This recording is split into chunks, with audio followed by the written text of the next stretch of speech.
वसुदेवसुतं देवं कंसचाणूरमर्दनं देवकी परमानन्दं कृष्णं वन्दे जगद्गुरुं।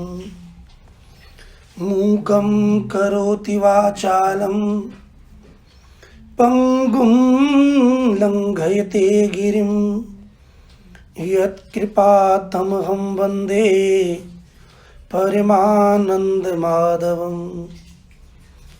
जन्माद्यस्य यतोऽन्वयादितरतश्चार्थेष्वभिज्ञस्वराट् तेने ब्रह्महृदयादिकवये मुह्यन्ति यत् सूरयः। तेजो वारिमृदां यथा विनिमयो यत्र त्रिसर्गो मृषा धाम्ना स्वेन सदा निरस्तकुहकं सत्यं परं धीमहि। सत्यव्रतं सत्यपरं त्रिसत्यं सत्यस्य योनिं निहितं च सत्ये सत्यस्य सत्यमृत सत्यनेत्रं सत्यात्मकं त्वां शरणं प्रपन्नाः। प्रचोदिता येन पुरा सरस्वती वितन्विता यस्य सतीं स्मृतिं हृदि स्वलक्षणां प्रादुर्भूत किलाश्यतः समे ऋषीणां ऋषभः प्रसीदताम्। भूतैर्महद्भिर्यैमाः पुरो विभुर् निर्मायिष्येते यदमुषु पूरुषः भुङ्क्ते गुणान् षोडश षोडशात्मकः सोऽलङ्कृषीष्ट भगवान् वचांसि मे। त्वमेव माता च पिता त्वमेव बन्धुश्च सखा त्वमेव विद्या द्रविणं त्वमेव सर्वं मम देव देव। हरे कृष्ण कृष्ण कृष्ण हरे हरे हरे राम राम राम हरे हरे। कृष्ण कन्हैया लाल की जय। श्याम सुंदर श्री यमुने महारानी की जय। श्री गोवर्धन नाथ की जय। श्री गरुण गोविंद भगवान की जय। श्री सद्गुरुदेव भगवान की जय। जय जय श्री राधे जय जय श्री राधे जय जय श्री राधे श्याम। श्री गोपाल जी महाराज की जय। श्री बिहारी जी महाराज की।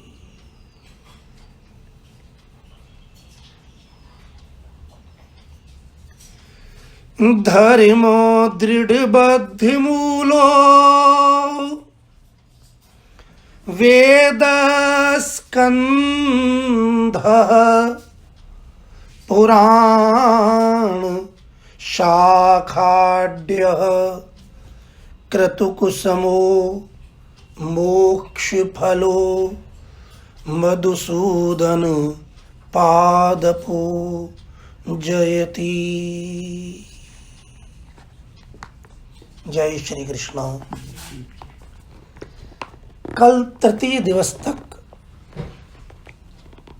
कल के कथा प्रसंग में हमने आपने ये जाना कि जीव यम मार्ग में किन किन यातनाओं को भोगता है और जब यमपुरी में जाता है तो उसे कौन कौन से कष्ट भोगने पड़ते हैं। देखो, इस पुराण में भी, इस कथा में भी कष्टों का और पापों का थोड़ा सा संकेत दिया गया है। जितने पाप और जितने कष्ट इसमें बताए गए हैं, इससे कहीं अधिक यमपुरी में उपयोग में लिए जाते हैं और जीवन में देखे जाते हैं। तथापि वो पाप करना हमारा उद्देश्य नहीं है, बल्कि पापों से बचना हमारा उद्देश्य है। इसलिए संकेत के रूप में कि जिन पापों का वर्णन है, उन पापों से शायद ही कोई कोई बच पावे। तो जीवन में ऐसा कौन है जिसके जीवन में कोई पाप ना होवे। इसलिए आगे के चौथे अध्याय में श्री गरुड़ जी महाराज ने भगवान से प्रश्न किया है कि आखिर नरक में ले जाने वाले पाप कौन कौन से हैं, हमें किन कर्मों के द्वारा नरक की प्राप्ति होती है, कृपया ये बताने की कृपा करें। गरुड़ जी ने प्रश्न किया है। गरुड़ उवाच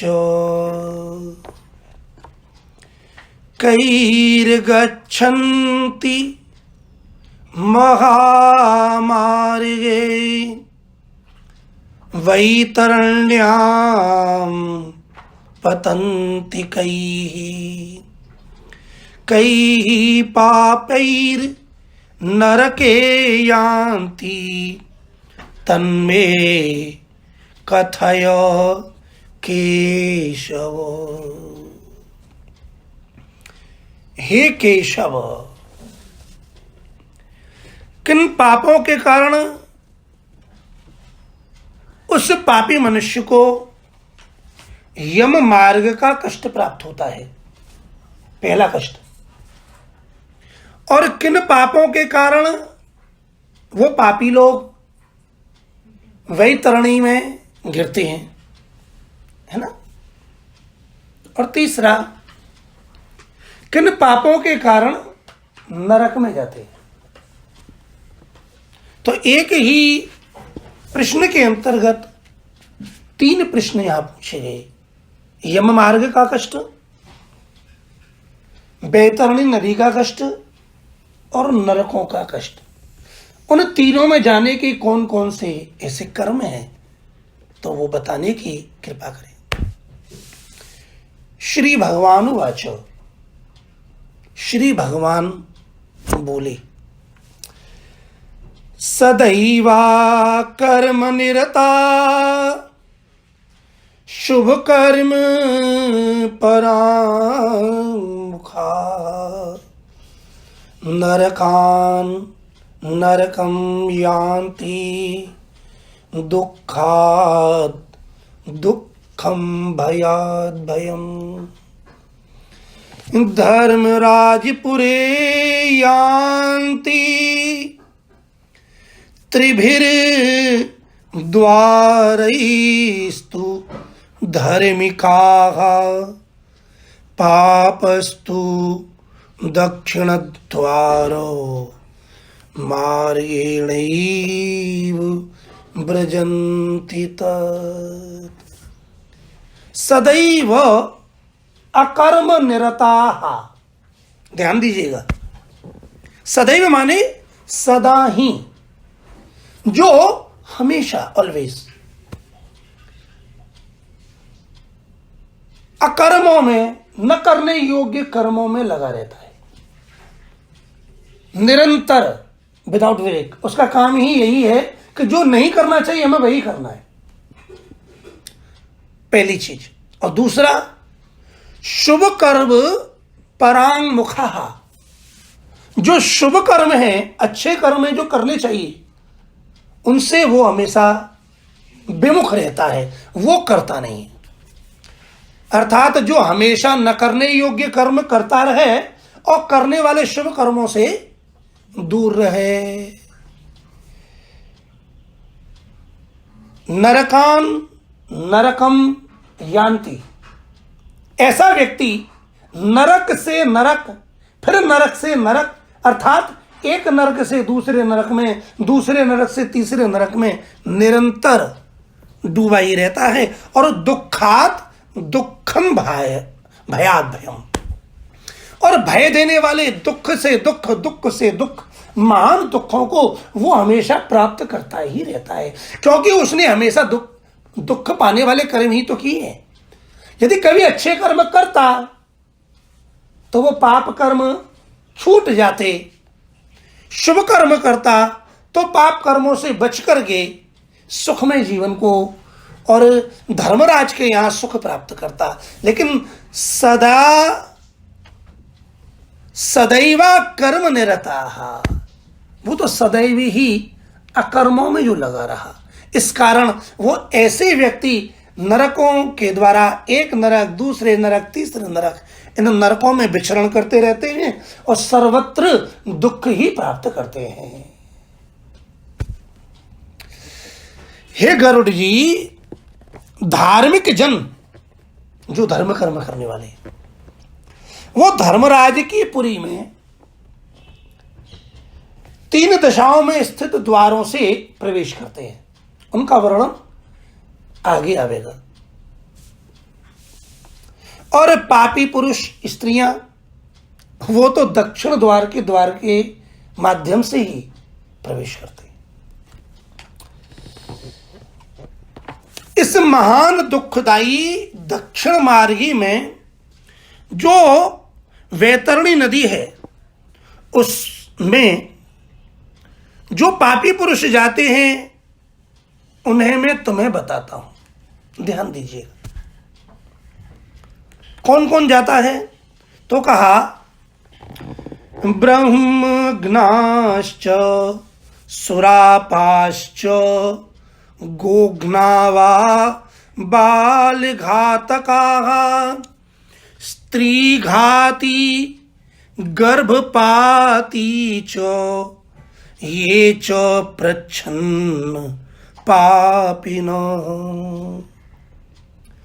जो ब्रह्म हत्या करने वाला, ब्राह्मणों का द्वेषी ब्रह्म हत्यारा है, उसे जाना ही पड़ेगा। जो सुरापान करने वाला है, सुरापान मीन्स शराब, मदिरा पान करना। हाँ?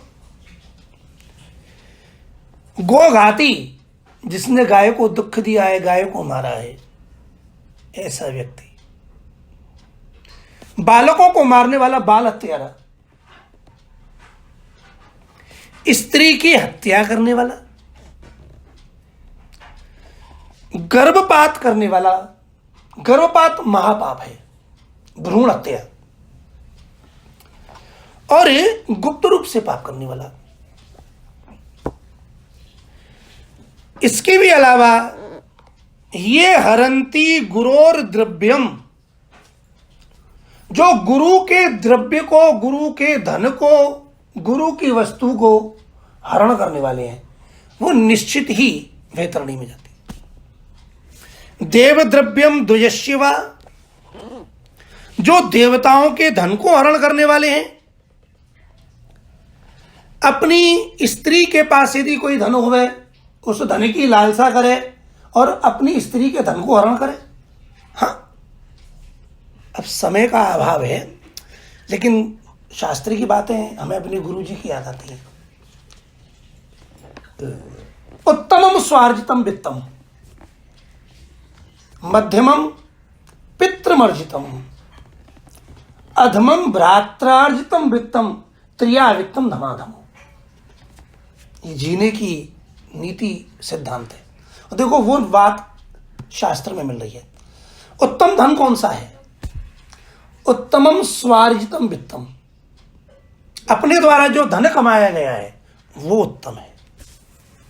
और मध्यम हमारे पिता के द्वारा जो अर्जित किया गया, अब वो चले गए तो हमें मिला जरूर, अच्छी बात है, हम उसके अधिकारी हैं, लेकिन वो मध्यम है। अधमम भ्रात्रार्जितम वित्तम, एक भाई दूसरे भाई के धन पर ही केवल मौज करना चाहे, अपन कोई परिश्रम ही ना करे, वो धन अधम है। और त्रिया वित्तम धमाधमो, हमारी स्त्री का धन है, कमाया हुआ है, मिला हुआ है, और हम अपनी स्त्री के धन पर ध्यान दें और वो भी हमारा उसे हरण करें, वो अधमाधम धन है। और वही बात यहां बताई गई कि यदि स्त्री के धन को हरण किया जावे तो ऐसा व्यक्ति वैतरणीगामी निश्चित रूप से होने वाला है। बालकों के द्रव्य को हरण करने वाला, बच्चों के नाम से पैसा आया या बच्चों का धन जोड़ दिया, निकाल लेके कोई या चुरा लिया, ये सब नरकगामी है। जो ऋण लेकर के न लौटावे, जो धरोहर, किसी की कोई विशेष वस्तु हमारे पास धरी है, धरोहर के रूप में धर ली नहीं, अब नहीं लौटावे। विश्वासघात, किसी को अन्न में विष दे करके मार देना, दूसरे के दोष को ग्रहण कर लेना, किसी के गुणों की प्रशंसा न करना। गुण है लेकिन प्रशंसा नहीं करेंगे, नहीं करोगे तो जाओगे। गुण है तो वो प्रशंसनीय होने चाहिए। गुणवानों के साथ धार रखने वाला, हमें तो गुण है नहीं और किसी के गुण हम एक्सेप्ट करेंगे नहीं, बल्कि गुणवान व्यक्ति से हम अंदर से ढाव, उससे द्वेष करने वाला, नीचों के साथ अनुराग रखने वाला, मूढ़ व्यक्तियों का संग करने वाला और सत्संगति से दूर रहने वाला। कभी सत्संगति मिला तो इससे दूर रहो। जो तीर्थों में सज्जनों, सत्कर्मों, गुरुजनों और देवताओं की निंदा करते हैं, मतलब जो तीर्थ की, सतपुरुष की, देवताओं की और अपने गुरुजनों की, अपने गुरु की निंदा महान अपराध है। अपने इष्ट की निंदा कहना और सुनना महान अपराध है। तीर्थों की निंदा करना, श्रवण करना महान अपराध है। और तो और वेद, पुराण, मीमांसा, न्याय, वेदांत, इनको दूषित करने वाला, जो अधिकारी नहीं है और अधिकारी बन के चल रहा है, उन्हें आप दूषित ही कर रहे हैं। शास्त्र में हजारों बात ऐसी आती हैं कि जिनके लिए हम पात्र ना हो में, लेकिन हम अपने दोष को ढकने के लिए उनका वर्णन ना करें, यह शास्त्र के साथ अन्याय है। ऐसा व्यक्ति अधोगामी, नरकगामी होता है। दुखी व्यक्ति को देख करके और स्वयं प्रसन्न होना, किसी को कष्ट मिल रहा है और हम प्रसन्न हो रहे हैं। प्रसन्न व्यक्ति को देख करके दुखी हो जाना, जो संसार में होता है। दुर्वचन बोलने वाला, कारण ही दुर्वचन किसी से बुरा क्यों बोले, नहीं बोलना चाहिए।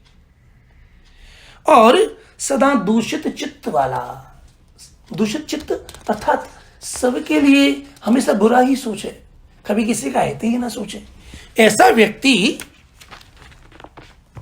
दुख पाने वाला होता है। न शृण्वन्ति हितम वाक्यम शास्त्र वार्ताम कदापि च, जो कभी अपनी हित की बात सुने ही नहीं, और तो और जहां शास्त्रों की वार्ता हो रही है, कथा हो रही है, वहां तो कदापि जाना ही नहीं है, चले भी जाए तो वहां से कैसे भागना है। ऐसे व्यक्ति दुख भोगते हैं। और आत्म संभाविता स्तब्धा मूढ़ा पंडित मानिना, अपने को श्रेष्ठ समझने वाला, अरे क्या है, सब जानते हैं, हम सब जानते हैं, श्रेष्ठ है। घमंड करने वाला, अभिमानी और मूर्ख होते हुए भी अपने आप को विद्वान समझे और विद्वानों को विद्वान न माने। ये तथा अन्य बहुत, इसके भी अलावा बहुत से ऐसे पाप हैं जिनको करने वाला अधर्मी जीव दिन रात रोते हुए यम मार्ग में जाते हैं। ये हुई यम मार्ग की चर्चा। ठीक, यमदूतों के द्वारा पीटे भी जाते हैं और वैतरणी की ओर ले जाए जाते हैं, उसमें गिराए जाते हैं और उसमें दुख दिए जाते हैं। ऐसे उन पापियों के विषय में मैं तुम्हें बताता हूं जो वैतरणी में जाते हैं। मातरम येव मन्यन्ते पितरम गुरुमेव च आचार्यं चापि पूज्यं च तस्यां मज्जन्ति ते नराः। मातरम ये अवमन्यन्ते, जो अपनी माता का अपमान करता है। पितरम, जो अपने पिता से विवाद करे, लड़े, उनका अपमान करे। और तो और माता पिता तो लोक के संबंधी हैं, आदरणीय हैं, लेकिन गुरु तो लोक और परलोक दोनों के लिए सर्वोपरि है, उसकी तो स्थिति ही अलग है। ऐसे गुरु से भी जो शब्द अपशब्द बोले, उन्हें अपमानित करना चाहे, वे मनुष्य में वैतरणी में डूबते हैं। जो पुरुष पतिव्रता सच्चरित उत्तम कुल में उत्पन्न विनय और चरित्र से युक्त स्त्री को त्याग देता है, ऐसा पुरुष किस कारण? केवल स्त्री से द्वेष हो गया। उत्तम कुल की लड़की है, विवाह हुआ है और हमारा द्वेष हुआ और हमने उसका त्याग कर दिया, ऐसा व्यक्ति वैतरणीगामी होता है। जो हजारों गुण होने पर भी सताम गुण सहस्रेषु दोषान आरोपयन्ति ये। अब किसी में अनेक गुण हैं, लेकिन उसके गुणों को न देख करके उसमें ऐसे सतपुरुष में, संसारी व्यक्ति की बात नहीं हो रही, धर्म मार्गी व्यक्ति में अनेक गुण होते हुए भी फिर भी उसमें दोषों का आरोपण करे। तेषु अवज्ञां च कुर्वन्ति वैतरण्यां पतन्ति ते। और ऐसे सत्पुरुषों की जो अवहेलना करे, ऐसा व्यक्ति निश्चित ही वैतरणी में जाता है। ब्राह्मणाय प्रतिश्रुत्यो यथार्थम न ददाति यः आहूय नास्ति यो ब्रूयात् तयोर्वासश्च संततम। जिसने वचन दे दिया मैं तुम्हें दूंगा, और वचन दे करके ब्राह्मण के लिए फिर दान न दे, बहुत होती करेंगे करेंगे करेंगे, बस कर दिया, भूल गया, नहीं देना। तो ब्राह्मण को दान देने की, वस्तु देने की कह करके फिर न देने वाला, और किसी को बुला ले, हमारे यहां आना, चलो आ जाना, देखेंगे, और जब आ गए फिर उसकी याचना की पूर्ति न करे। वे दोनों सदा वैतरणी में ही निवास करते हैं। स्वयं दत्तापहर्ता च दानं दत्त्वानुतापकः परवृत्ति हरश्चैव दाने दत्ते निवारकः। स्वयं के द्वारा जो दे दिया गया ब्राह्मण के लिए, और दे करके फिर उसका हरण कर ले किसी न किसी बात पर, और दान दे करके फिर दे दिया, बाद में पश्चाताप करे, अरे गलत दे दिया, उसे देना नहीं था, या मेरा इतना धन चला गया, वस्तु चली गई। तो दे करके लिया हुआ और देने के बाद पश्चाताप करने वाला,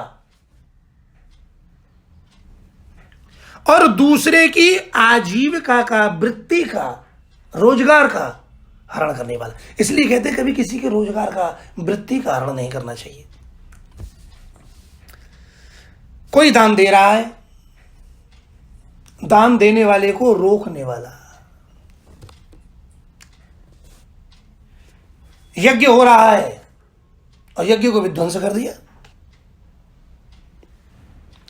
यज्ञ का विध्वंस करने वाला, और तो और कथा को भंग करने वाला। कथा चल रही है और बीच में बोलने लगे। कथा चल रही है, बीच में आ गए। कथा एक धारा है, जैसे गंगा गोमुख से निकलती है और वो धारा अविच्छिन्न निरंतर प्रवाहित होती रहती है।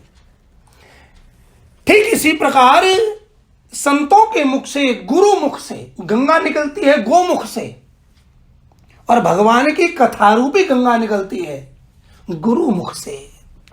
गुरु मुख से कथारूपी गंगा निकली और वो गंगा बह रही है, और कोई आया कथा के बीच में विक्षेप पैदा कर दिया, तो वो धारा कट गई। और जो धारा टूटी, तो जो धारा न जाने कितने व्यक्तियों का हित कर रही थी। जैसे गंगा गोमुख से चली और जब चल रही है तो न जाने कितने व्यक्तियों का उद्धार कर रही है। ऐसे ही कहने वाले गुरु की वाणी से जो कथा निकल रही है, वहां 10 व्यक्ति बैठे हैं तो वहां तक गई, और 10 बैठे हैं वहां तक गई, 10,000 बैठे हैं तो वहां तक गई। वो धारा बह रही है, वो सभी का उद्धार कर रही है। ऐसी कथा को जो भंग करे, यज्ञ विध्वंसकश्चैव कथा भंग करश्च यः क्षेत्र सीमा हरश्चैव यश्च गोचर कर्षकः। यज्ञ को विध्वंस करना, कथा को भंग करना, और जो भूमि हमारी सीमा में नहीं है उस भूमि को आगे बढ़ा करके उसे हरण कर लेना, ऐसा व्यक्ति भी। और जो भूमि गाय के निमित्त गोचर भूमि है, अब गायों के लिए वो भूमि छोड़ी गई है और उसमें हम हल चला करके खेती करें, गायों का हक हमने हरण कर लिया, ऐसा व्यक्ति अधोगामी होगा, बैतरणी में पड़ेगा। अब हैं तो हम ब्राह्मण और काम करते हैं रस बेचने का, दूध बेच रहे हैं, दही बेच रहे हैं, घी बेच रहे हैं। हाँ, ये ब्राह्मण का कर्म नहीं है। ब्राह्मण होकर के जो रस को बेचे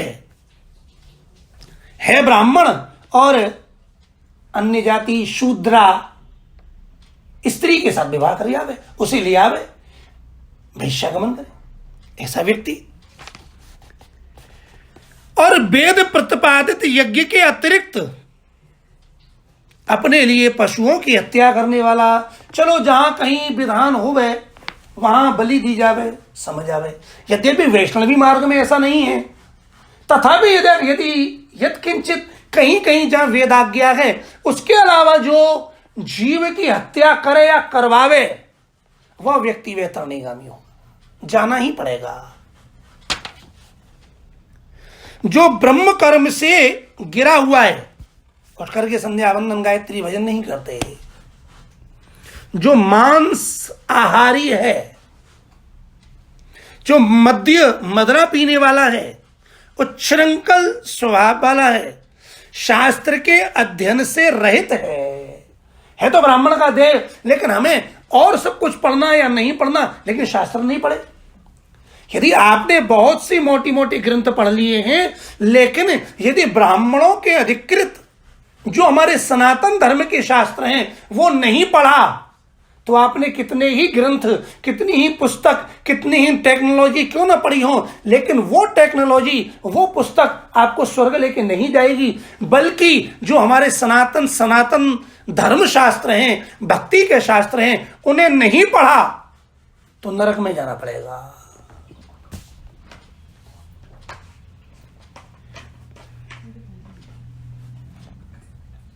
वेद पढ़ने वाला शूद्र है, तो हम शूद्र और हम पढ़ रहे हैं वेद। शूद्र को वेद पढ़ने का, यज्ञोपवीत धारण करने का, गायत्री इत्यादि का अधिकार नहीं है। ब्राह्मण, क्षत्रिय, वैश्य इन तीनों को अधिकार है, शूद्र को नहीं है। कपिला का दूध पीने वाला शूद्र, कपिला का दूध तो भगवान की सेवा, ब्राह्मणों के लिए ही प्रयोग होना चाहिए। कपिला का दूध शूद्र के लिए उपयोगी नहीं है। अब तो यही नहीं जानते कपिला गाय किसे कहते हैं, क्योंकि गायों में से प्रीति कम होती जा रही है। यज्ञोपवीत धारण करे वो वाला शूद्र, शूद्र को यज्ञोपवीत धारण नहीं करना चाहिए। उसने कर लिया तो कर ले बेटा, लेकिन जाएगा नरक में ही। ब्राह्मणी का पति बन जावे, ब्राह्मण कन्या को कोई शूद्र विवाह कर लेवे, नरक में ही जाना पड़ेगा। राजमहिषी, राज रानी, उनके साथ को भाव रखने वाला, अन्य स्त्रियों का अपहरण करने वाला, कन्या के साथ जो अबोध बालिकाएं हैं उनके साथ को भाव रखने वाले, सतीत्व इत्यादि को नष्ट करने वाले, ये सब बेतरणीगामी होते हैं। इस प्रकार और भी ऐसे बहुत से निषिद्ध आचरण हैं। भगवान कहते हैं हे गरुण, उनका वर्णन मैं कहां तक करूं। जो निषिद्ध आचरणों का आचरण करने में ही उत्सुक है, शास्त्र विहित कर्मों को त्यागने वाला मूढ़जन, मूर्ख, ये बैतरणीगामी होते हैं। अब सुंदर मार्ग हैं, मार्ग हमेशा बिना अवरुद्ध होने चाहिए। अब सुंदर मार्ग है और उस मार्ग पर कोई रोका लगा देवे, ऐसा व्यक्ति, ऐसे व्यक्ति यम की आज्ञा से उनके दूतों के द्वारा जबरदस्ती वैतरणी में फेंक दिए जाती है। हे पक्षीराज, यह बैतरणी नदी कष्ट प्रदान करने वाली है और सभी प्रमुखों में सर्वाधिक कष्टप्रद है। इसलिए यमदूत पापियों को उस बैतरणी में फेंकते हैं। कृष्णा गौर्य दिनो दत्ता नौर्धुदेह क्रिया कृता तस्याम भुक्त्वा महदुःखम यान्ति वृक्षम तटोद्भवम। ध्यान दीजिएगा, जिसने अपने जीवन काल में कृष्णा गौ का दान नहीं किया, खाली, और मृत्यु के पश्चात जिसके परिवारीजनों ने अपने पूर्वजनों के निमित्त उनके कल्याण के उद्देश्य से कृष्णा गौ का दान नहीं किया, या तो जीते जी कर जाए अथवा मरवे पर करे, तो मरने पर करेंगे परिवारीजन। और ये जिसने अपनी और्ध्वदेह क्रिया स्वयं नहीं की, ऊर्ध्वदेह देह के वो त्यागने के बाद वाली क्रिया, अथवा वो मर गए और उनके बाद नहीं की किसी ने,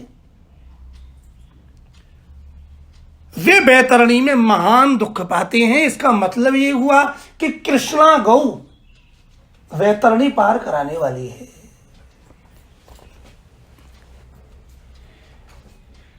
और बैतरणी के पास में जो शालमली वृक्ष है, वो व्यक्ति वहां जाते हैं। जो व्यक्ति झूठी गवाही दे में धर्म पालन का ढोंग करें, छल से कपट से धन अर्जन करें, चोरी के द्वारा आजीविका चलाएं और अत्यधिक वृक्षों को काटें, वन और वाटिका को नष्ट करें। वन उपवन तो लगाने की चीज है, बहुत से व्यक्ति वो उनको काटते हैं। ऐसा व्यक्ति, क्योंकि वृक्षों में भी प्राण होते हैं, जीव आत्मा होती है, व्रत और तीर्थ इनका परित्याग करें। 7 दिन में, 15 दिन में, महीने भर में हमारा कोई नियम ही नहीं है व्रत का। हमने कोई नियम बना लिया है ही नहीं, कभी तीर्थ जाते ही नहीं है। और विधवा के तीशील अर्थात उसके चरित्र को जो नष्ट करे। भरितारं दूषये नारी परम मनसि धारयेत् इत्याद्याः शाल्मली वृक्षे भुंजन्ते बहुताडितम्।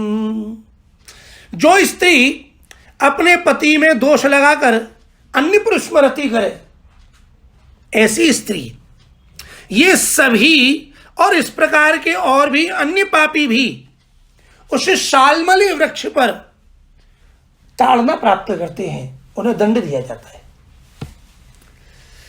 पीटने से नीचे गिरे हुए उन पापियों को जब यमदूत नरकों में फेंकते हैं, उन नरकों में जो पापी गिरते हैं उनके विषय में अब मैं तुम्हें बताता हूं। वेद की निंदा करने वाले, जो वेद की निंदा करे उसे नास्तिक कहा जाता है। नास्तिक कौन है? नास्तिक वह है जो वेद को न माने, जो वेद की निंदा करे वो नास्तिक है। जो मर्यादा न माने, जिसके पास है फिर भी उस धन का सदुपयोग न करे, ऐसा कंजूस, हमेशा विषयों में ही डूबा रहे। दंभी है नहीं लेकिन अपने आप को दिखावे, जानता नहीं है लेकिन जानने का स्वरूप दिखावे, दंभ। और कृतज्ञ मनुष्य निश्चय ही नरकों में गिरते हैं। जो कुआं, तालाब, बावड़ी, देवालय अर्थात मंदिर और जो सार्वजनिक स्थान हैं, जो धर्मशाला इत्यादि, इनको जो नष्ट करते हैं, इनको जो बिगाड़ते हैं, वे निश्चय ही नरक में जाते हैं। जो स्त्री, छोटे बच्चा, नौकर और श्रेष्ठ जनों को छोड़ करके और पितर, देवता, इनकी पूजाओं को छोड़ करके अपन पहले भोजन कर लेते हैं। यानी कि भोजन तब करो जब पहले पूजा कर लो। शतम विहाय भोक्तव्यम सहस्रम स्नानमाचरेत, लक्षम विहाय दातव्यम कोटिम त्यक्त्वा हरिम भजेत। 100 काम छोड़ो, पहले नहाओ, पहले खाओ, क्योंकि काम तो लगे ही रहेंगे। भोजन के समय भोजन करो, लेकिन भोजन कब करोगे? जब स्नान करोगे। तो 1000 काम छोड़ो, पहले स्नान कर लो। और 1,00,000 काम छोड़ो, यदि पहले किसी को देना है तो देने का काम कर लो। और करोड़ काम छोड़ करके हरिम भजेत, पहले भगवान का भजन करो। तो जिन्होंने न देव पूजन किया, न अपने पूर्वजों को जो मर चुके हैं, पितृ हैं, उनके लिए तर्पण किया, छोटे बच्चे बैठे हुए हैं, अन्य अतिथि बैठे हुए हैं और उनका त्याग करके पहले हमने भोजन कर लिया, तो बिना पूजन किए, सम्मान किए जो व्यक्ति भोजन करता है वो नरक में जाता है। जो मार्ग में किसी के मार्ग में कील डाल दे, रास्ते में लकड़ी फेंक दे, पत्थर फेंक दे, कांटे डाल दे, किसी के मार्ग में किसी को कष्ट पहुंचाना, अवरोध करना, यह अपराध है, नरकगामी।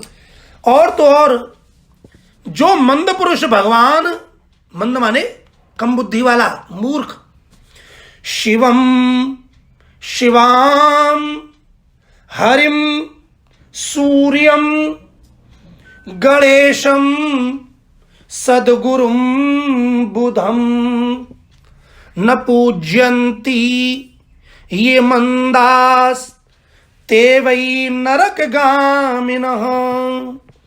जो पुरुष अर्थात जो व्यक्ति न तो शिव को पूजे, न भगवती को पूजे, न शक्ति जगदम्बा, जो न भगवान नारायण की भक्ति करे, जो न सूर्य को जल देवे पूजन करे, न गणेश का पूजन करे, अरे और तो और जो अपने सदगुरु हैं, जो न उनका ध्यान करे, न उनका पूजन करे, जो विद्वान हैं, जो उनका सत्कार नहीं करे, इनकी पूजा न करने वाला नरक में जाता है। दासी के साथ स्नेह करे, ऐसा ब्राह्मण भी अधोगति को प्राप्त हो जाता है। ब्राह्मण ब्राह्मणोचित कर्म करे, शूद्र शूद्रोचित कर्म करे, क्षत्रिय क्षत्रियोचित कर्म करे, वैश्य वैश्योचित कर्म करे, इसके विपरीत करने पर नरकगामी। शूद्रा में संतान उत्पन्न करने वाला ब्राह्मण एवं वह ब्राह्मणों में अधम कभी भी नमस्कार करने योग्य नहीं है।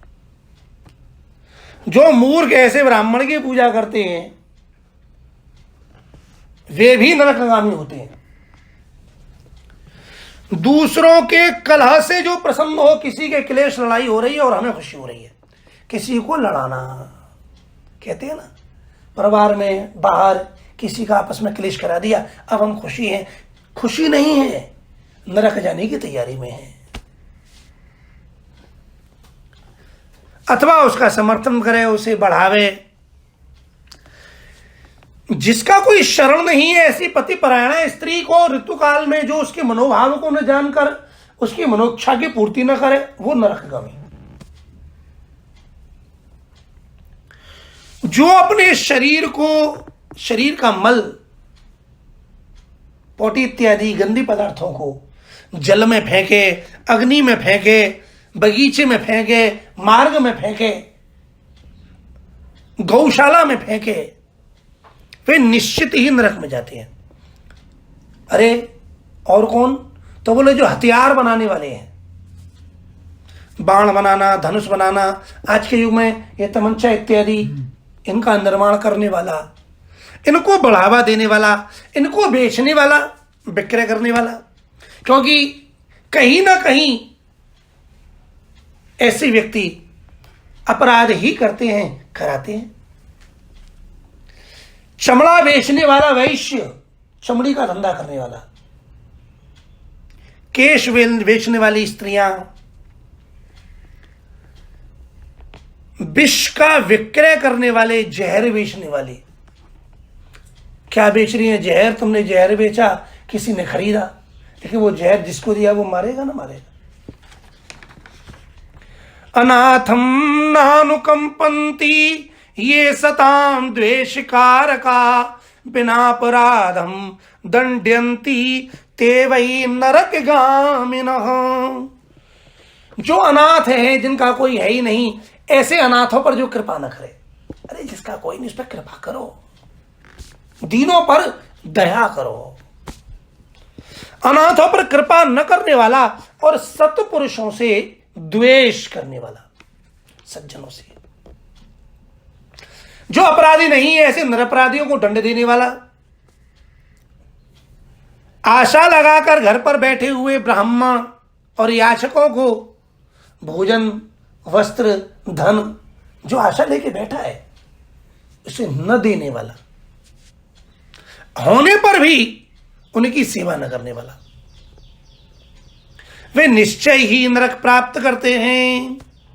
जो सभी प्राणियों में विश्वास नहीं करते, उनके हृदय में केवल शक ही भरा पड़ा है, भ्रम, उन्हें किसी पर विश्वास ही नहीं है।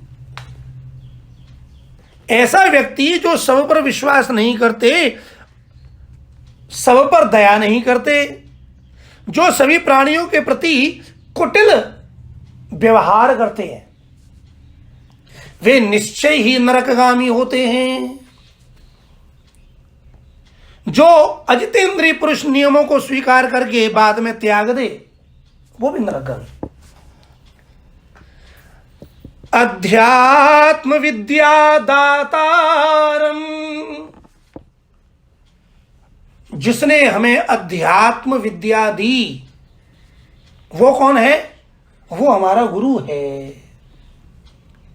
दो तरह की विद्या होती है, भौतिक विद्या और आध्यात्म विद्या। भौतिक विद्या वह है जिससे हम वर्तमान में बाहर की ओर पढ़ते हैं, जिसे हमें बाह्य जगत की पढ़ाई। और अध्यात्म विद्या वह है जो अधि आत्मनि, अध्यात्म शब्द का अर्थ क्या है? अधि आत्मनि, जो अंदर की यात्रा में है, जो अंदर है। तो जो अंदर की विद्या का तुम्हें ज्ञान देवे, शिक्षा देवे, ऐसे जो आध्यात्मिक गुरु हैं, अध्यात्म विद्या दातारम नैव मन्यन्ति ये गुरुम, ऐसे गुरु को जो न माने।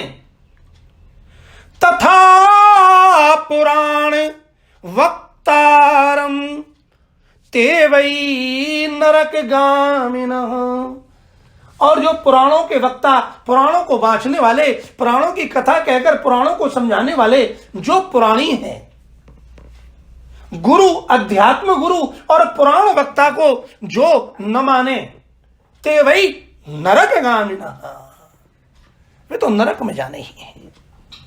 जो मित्रों से द्रोह करते हैं, मित्रद्रोही, जो व्यक्ति आपसी प्रीति प्रेम है और उस प्रेम को भेद करते हैं, छोड़ देते हैं, तथा जो दूसरों की आशा को नष्ट करते हैं। हमसे कोई आशा लगा के बैठा हुआ है, हम समर्थ हैं आशा पूरी करने में, लेकिन हम किसी की आशा तोड़ दें, किसी के मन में हमारे प्रति कोई भाव है, कोई आशा है, और हम उस आशा को पूर्ण ना करें, ऐसा व्यक्ति वे निश्चय ही नरकगामी होते हैं। जो विवाह को भंग करने वाला है, विवाह हो गया फिर भंग, जो देव यात्रा में विघ्न करने वाला है, जो तीर्थ यात्रियों को लूटने वाला है, तीर्थ में गया है, परदेश है, तीर्थ करने गए और किसी ने लूट लिया, जिसने लूटा वो नरकगामी होगा, वो घोर नरकों में वास करेगा और उसका फिर वहां से कभी पुनरावर्तन नहीं होगा।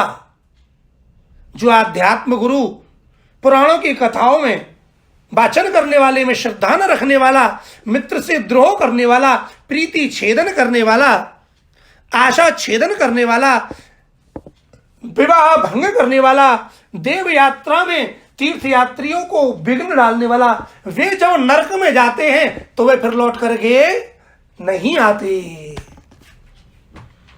जो महापापी घर में, गांव में आग लगा देते हैं, यमदूत उसे ले जाकर के अग्नि के कुंड में फेंक देते हैं और फिर उसे पकाया जाता है।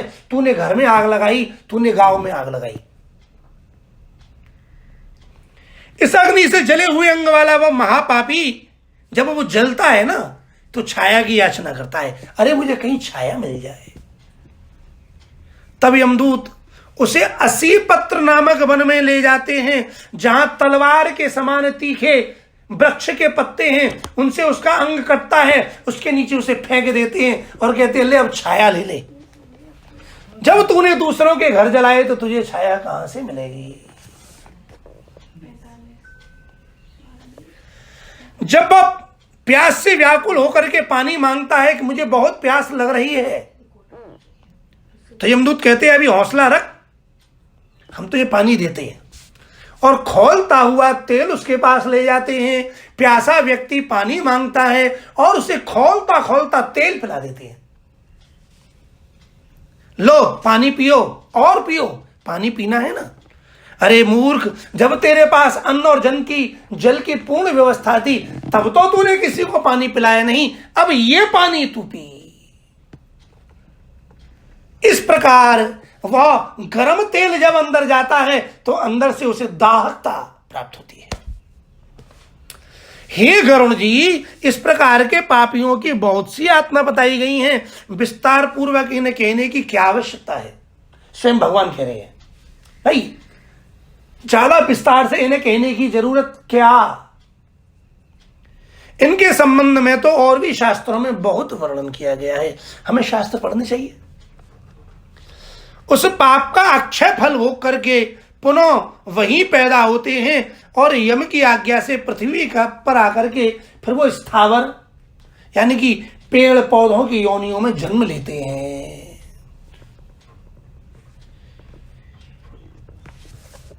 एता सर्वा परिभ्रम्यो ततो यान्ति मनुष्यताम। पापियों ने पहले नरकों में दुख पाया, फिर वृक्ष, गुल्म, लता, तृण इन योनियों में जन्म लिया और फिर वो अत्यंत मोह से ढक कर आवृत होकर के फिर वो कौन बनते हैं? उसके बाद कीट, पतंगा, शूकर, कुकर इन योनियों में आते हैं। और इस प्रकार जब 84 लाख योनियों में वो विचरण कर लेते हैं, ये प्रोसेस है, एक के बाद दूसरी, दूसरी के बाद तीसरी, ऐसे जब 84 लाख योनियों में जब वो विचरण कर लेते हैं तब एताहा सर्वाहा ये सभी परिभ्रम्यो भ्रमण करते हुए ततो यान्ति मनुष्यताम, तब 84 लाख योनियां भोगने के बाद फिर इसे मनुष्य देह की प्राप्ति होती है। अब सोचो मनुष्य जन्म कब कैसे मिले, कितने साल में, कितने जन्म लेने पड़े। मानुषेपि स्वपाकेषु जायन्ते नरकागताः तत्रापि पाप चिन्हैस्ते भवन्ति बहु दुःखताः गलत कुष्ठाश्च जन्मान्धा महारोग समाकुलाः भवन्त्येवं नरा नार्यः पाप चिन्होपलक्षिताः। इन सभी योनियों में घूमते घूमते अंत में ये मनुष्य योनि मिलती है और मनुष्य योनि में भी नरक से आए हुए व्यक्ति कहां पैदा होते हैं? चांडाल के घर में। नरकों का आया हुआ व्यक्ति कहां पैदा होगा? नीच घरों में, चांडालों के घरों में। और वहां भी जन्म लेने के बाद यदि उसके पाप ज्यादा हैं तो किसी का शरीर गलने वाला कोढ़ हो गया, उसको जो शरीर गलता है, ये पाप चिन्ह है। किसी को गलित कुष्ठ, कोई जन्म से ही अंधा, कोई ऐसे ऐसे महारोगों से व्यथित हो जाते हैं जिनका उपचार ही नहीं। इस प्रकार पुरुष और स्त्री जब जन्म लेते हैं तो उनमें भी पापों के चिन्ह दिखाई पड़ते हैं। इति गरुड़ पुराणे सारोद्धारे नरक प्रद पाप चिन्ह निरूपणम नाम चतुर्थोऽध्याय। हरये नमः।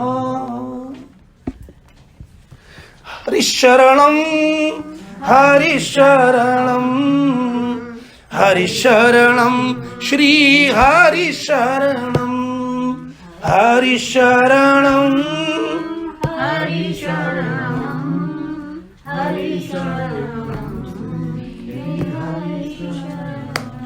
श्री हरिशरणं श्री हरिशरणं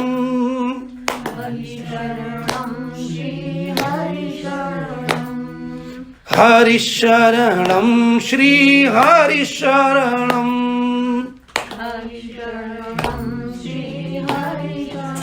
हरे कृष्ण